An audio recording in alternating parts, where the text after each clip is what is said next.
الله إلا إذا دعوت إلى التوحيد. Le Eid al-Adha, aussi appelé Eid al-Kabir, existe en référence au rêve du prophète Ibrahim alayhi salam, qui s'est vu dans un rêve recevoir l'ordre d'Allah de sacrifier son enfant. Oui, mais quel enfant? Ismaïl ou Ishaq? Ça va certainement vous choquer, mais si je vous demande de me citer une seule preuve religieuse du Coran ou de la Sunna que c'est Ismaïl alayhi salam qui devait être sacrifié par son père, vous ne pourriez certainement pas me donner de réponse. Et c'est normal, car ni le Coran ni la Sunna n'évoquent explicitement ce passage. Les Juifs et certains savants musulmans prétendent qu'il s'agit de Ishaq, et la majorité des savants musulmans nous informent qu'il s'agit d'Ismaïl alayhum salam. Alors, qui de Ishaq ou de Ismaïl allait être sacrifié? Et surtout, pourquoi Allah a demandé à Ibrahim alayhi salam de sacrifier son fils? C'est ce que nous allons voir dans cette vidéo, l'histoire du sacrifice d'Ibrahim. C'est l'histoire de l'ami intime d'Allah, Ibrahim alayhi salam, et de son enfant. De qui parlons-nous? D'un homme qui, sans même avoir reçu une quelconque révélation, crut spontanément en Allah. Et Allah le choisit particulièrement lui, en tant qu'ami intime, et l'éleva au rang de prophète. Nous parlons ici d'un homme qui n'a pas de pareil, un homme très âgé et qui pourtant a toujours voulu avoir un enfant. Mais qui donne la mort et la vie? Qui donne un enfant? Qui donne la subsistance? Allah subhanahu wa ta'ala. Et cette concrétisation du tawhid, Ibrahim alayhi salam la connaissait mieux que personne. C'est alors qu'Allah lui fit l'annonce de l'arrivée d'un enfant, son enfant à Ibrahim. Imaginez-vous le bonheur ultime de cet homme qui, toute sa vie, a attendu une descendance et qui, cette fois-ci, voit ses invocations exaucées et son attente récompensée. Après que cet enfant soit né, imaginez-vous un seul instant l'attachement à cet enfant, l'amour envers cet enfant qu'Ibrahim alayhi salam ressentait. Mais ses sentiments allaient être bousculés et son avenir totalement remis en question. Ibrahim alayhi salam ne savait pas qu'il allait être éprouvé d'une épreuve comme personne n'avait jamais vécu. Tout commença une nuit parmi les nuits. Et en plein rêve, le prophète Ibrahim alayhi salam se vit en songe en train de sacrifier son propre fils après qu'Allah lui ait commandé de le faire. Au réveil, imaginez-vous ses sentiments. Imaginez-vous à quel point il était confus. Quelle épreuve énorme. S'agissait-il d'une révélation ou s'agissait-il d'un simple rêve? Que devait-il faire de cet enfant? Et si je ne cite pas le nom de l'enfant, c'est qu'avant de poursuivre, je vais vous expliquer comment savoir qui était-ce entre Ismaïl et Ishaq. Nous l'avons précédemment vu, ni dans le Coran, ni dans la Sunna n'est mentionné explicitement le nom de l'enfant d'Ibrahim à sacrifier. Mais, fort heureusement, les savants nous ont précédés dans cela et nous ont facilité l'apprentissage de notre religion. Voici le verset le plus détaillé à ce sujet. Suivez bien et vous allez comprendre. Allah nous informe dans la sourate As-Saffah au verset 100 « Seigneur, fais-moi don d'une progéniture d'entre les vertueux. » Il s'agit ici d'Ibrahim alayhi salam qui demande d'avoir un premier enfant à son créateur, car à ce moment-là, il n'en a pas.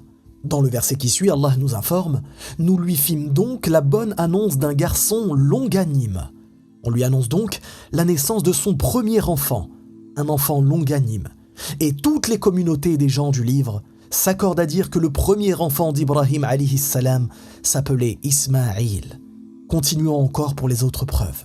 Puis, quand celui-ci fut en âge de l'accompagner, Ibrahim adressa à son fils et dit « Ô mon fils, je me vois en songe en train de t'immoler. Vois donc ce que tu penses. » Et son fils répondit « Ô mon père, fais ce qui t'est commandé. Tu me trouveras, s'il plaît à Allah, du nombre des ans durant. » Puis, dans les versets suivants jusqu'au 111, Allah nous informe « Puis quand tous deux se furent soumis, et qu'ils l'eurent jeté sur le front, voilà que nous l'appelâmes Ibrahim. Tu as confirmé la vision. C'est ainsi que nous récompensons les bienfaisants. C'était là certes l'épreuve manifeste, et nous le rançonnâmes d'une immolation généreuse, c'est-à-dire qu'Allah a changé le fils de Ibrahim par une bête qui était un bélier. Et nous perpétuâmes son renom dans la postérité. Paix sur Ibrahim. Ainsi récompensons-nous les bienfaisants, car il était de nos serviteurs croyants. On voit ici qu'Allah nous informe qu'Ibrahim alayhi salam a réussi le test, qu'Allah a remplacé son fils par une bête, et qu'il fut récompensé pour cela. Et c'est là que se trouve la seconde preuve qu'il s'agit bien d'Ismaïl. Dans le verset suivant, Allah nous dit « Nous lui fîmes la bonne annonce d'Ishaq, comme prophète d'entre les gens vertueux, et nous le bénîmes ainsi que Ishaq parmi leurs descendance. Il y a l'homme de bien et celui qui est manifestement injuste envers lui-même. » On voit donc qu'après la naissance du premier enfant, un deuxième enfant lui est annoncé en récompense. Et là, il s'agit explicitement de Ishaq. Et ceci est une preuve sans commune mesure. Pour clôturer tout débat, Allah nous informe dans la sourate Al-Ankabut au verset 27 « Nous lui donnâmes Ishaq et Ya'qub et plaçâmes dans sa descendance la prophétie et le livre. Nous lui accordâmes sa récompense ici-bas, tandis que dans l'au-delà il sera parmi les gens de bien. » Allah nous informe explicitement qu'Ibrahim allait bénéficier d'Ishaq et de son fils Ya'qub de son vivant. Comment est-il alors possible qu'Allah lui demande de sacrifier Ishaq dans son jeune âge, alors qu'il l'a informé d'une descendance venant de sa part? Ceci étant dit, revenons un tout petit peu en arrière afin de profiter d'une leçon de tawhid énorme que nous donne Ismaïl alayhi salam.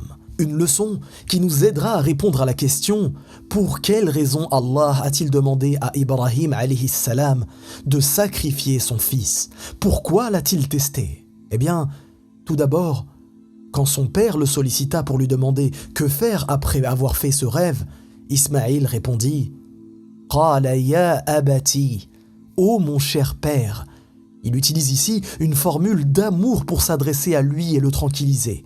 Il aurait pu dire « Abi, papa » ou bien « Ya abi, ô père » mais il utilisa plutôt la formule « Ya abati, ô mon cher père ». Puis Ismaïl poursuivit en lui disant « Af'al ma tu'maru » Fais ce qui t'est commandé. Cette fois, il utilise l'impératif, comme pour donner un ordre. Subhanallah.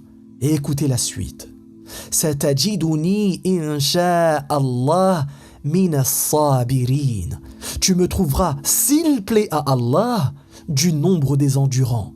Il n'a pas simplement dit « tu me trouveras parmi les endurants », car il sait que seul Allah connaît l'invisible, que c'est lui qui guide qui il veut et qu'il retourne les cœurs comme il le veut. Et nous, face à cela, que faisons-nous ? Face à ce prophète qui demande à son père de l'égorger et qui malgré tout garde le discernement de se dire qu'à tout moment il pourrait être égaré par Allah. Allahu Akbar. Qu'en est-il de nous ?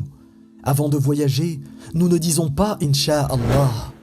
Pour dire que nous allons travailler, nous ne disons pas « Inch'Allah ».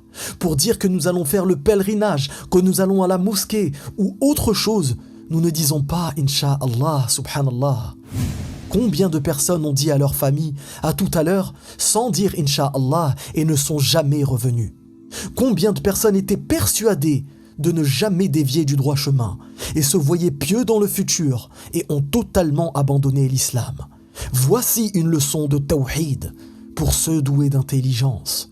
Ainsi, la raison pour laquelle Allah a demandé à Ibrahim alayhi salam de sacrifier son fils est une leçon de tawhid simple, claire, pour tout le monde, tous les peuples et toutes les situations. Cette leçon, c'est le fait de placer l'amour d'Allah au-dessus et devant toute chose, avant même notre mère, avant même nos enfants, avant même nos épouses, nos frères, nos sœurs, nos biens, nos projets et avant même nous-mêmes, pour ceux qui exagèrent dans l'amour-propre. Oui, telle était l'épreuve d'Ibrahim alayhi salam. Ne pas avoir d'enfant pendant plus de 80 ans, puis après en avoir eu un, être en capacité de s'en séparer par obéissance et par amour d'Allah. Pour finir, constatez l'immense miséricorde de notre Créateur Allah, qui a immédiatement échangé le sacrifice en bélier lorsqu'Ibrahim alayhi salam s'apprêtait à concrétiser le sacrifice. Et ceci nous montre qu'Allah n'éprouve pas une âme au-dessus de ce qu'elle peut. mais aussi que l'amour des parents envers leur enfant est un fondement de notre religion. Ainsi, chaque année les musulmans perpétuent ce souvenir du sacrifice qui doit avoir un seul but dans notre cœur. Pas de se la raconter en disant « moi j'ai payé un mouton, moi j'ai égorgé un mouton, moi j'ai fait telle chose et telle chose ». Non, le seul but, se souvenir que l'amour d'Allah doit surpasser tout autre amour dans notre cœur et que ceci est un bien pour nous dans ce bas monde et dans l'au-delà. At-Tawhid, l'unicité. Si tu as bien suivi, dis-moi en commentaire quel est le nom du fils de Ishaq alayhi salam. Si tu veux aider cette chaîne, partage cette vidéo, laisse un commentaire, like et abonne-toi si ce n'est pas déjà fait. C'est le moment de vous parler de ma formation en langue arabe avec une réduction spéciale Eid al-Adha pour une durée d'1 semaine. Tu vas pouvoir commencer à parler arabe en moins de 30 jours, simplement en regardant une série à suspense que j'ai réalisée spécialement avec pédagogie. N'hésite pas à cliquer sur le lien en description. Je te dis à très bientôt, Inch'Allah. Wallahu a'lam. Barakallahu fikum. Wassalamu alaykum wa rahmatullah. Si tu as aimé cette vidéo, tu aimeras très certainement celle-ci, qui traite des erreurs le jour de la prière du Eid.